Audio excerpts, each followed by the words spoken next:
Hello everybody, today we're going to go ahead and demonstrate to you one of our brand new items. To my left here, you're looking at our double deck countertop pizza oven.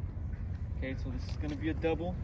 As you can see, two ovens, so you got your separate controls for each oven. Okay, so you have obviously a temperature controls right there and a timer as well.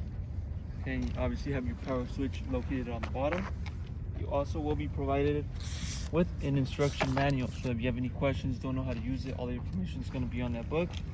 Also will be provided with this clay. Okay, so you got a plate for each oven. Okay, so I'm going to go ahead and start to give you the measurements of the oven. I'll also measure that clay for you.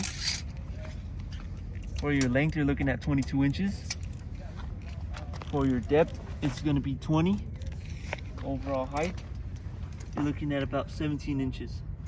Okay, now measurements for the clay, you're looking at 16 by 16. Okay, it is going to run on 220 volt. The plug is located on the back.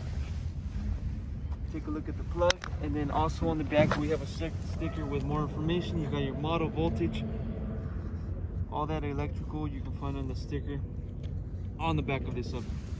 Okay, so this is a double deck countertop oven. Okay, so you'll be able to locate your heating elements on the inside as well. Obviously, you're going to place your clay right on the bottom for both ovens. Double deck countertop pizza oven. If you're interested, go on our website, coolerdepotUSA.com. We'll update more information on the website, including the price for this exact unit. Now, if you have any other questions regarding this pizza oven, you can also give us a call and we'll help you guys out. Thank you for watching.